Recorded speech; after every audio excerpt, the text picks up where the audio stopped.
hairstylists, beauty entrepreneurs. Who the are you talking to? I'm Robert Alexander, hairstylist, wig maker, and extension specialist with over 16 years of experience. And whether you know it or not, your business is always speaking. So today, I want to help you figure out exactly what it's saying. I'm going to give you 5 different things that completely changed how I approach my business and how I started to attract my dream clientele. So number 1, and I do recommend writing this down, is identify your client. Who is she? What does she value? How does she expect to experience your business? What I mean by this is it's very important to build an avatar. And I'll talk about this in my 5-star stylist program. You need to know exactly how old your client is. Does she have children? Where does she shop? Why does she shop there? Is she shopping by price? Is she shopping by experience? Is she shopping for status? All of those things make a difference. And I always like to use the example of the TV show called Fashion Star.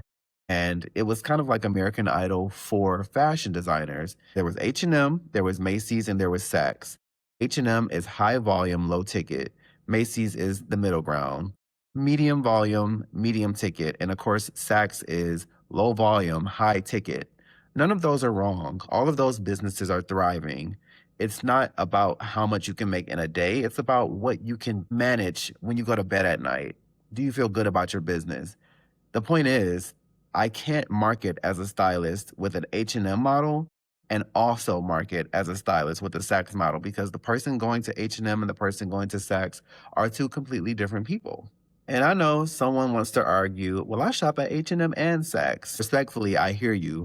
But the point is that the same way that you attract someone at Saks is not the same way that you attract the client at H&M. People are shopping by price or convenience versus luxury, quality, culture, story, longevity, etc. If you don't define your client, your business will attract whoever, and whoever does not build 5-figure months.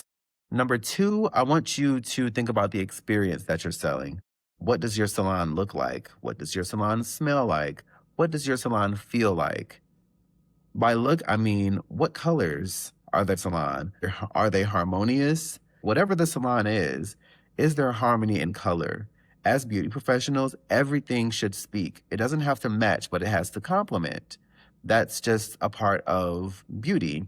And depending on who your client is, those things matter to her. You can get as detailed as you want, but personally, I think it's important to make it a sensory experience. That means, do you have beverages, light refreshments? I'm not saying have champagne, but you could, but you want to have taste, you want to have smell, you want to have touch, you want to be visually appealing, and you want to be audibly appealing. That means good music. Everything is in harmony with one another. Everything smells clean.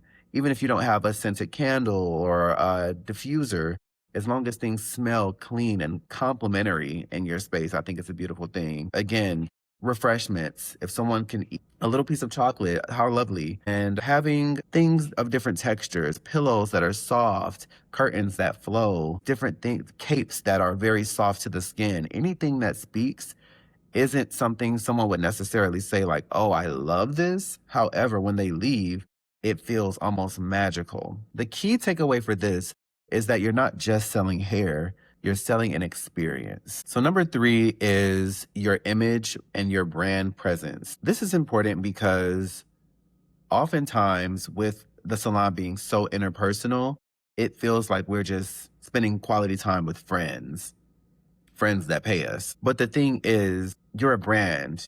It's important that you represent your brand accordingly. What are you wearing? How are you speaking? And there's one more thing. Your brand is either confirming your price or it's quietly contradicting it. If you're serious about elevating your clientele, stay close, because I want to spend the next video going into number 5 and why this will be a game changer for you. I'm Robert Alexander, and this is how you become a 5-star stylist. I'll see you on the next one.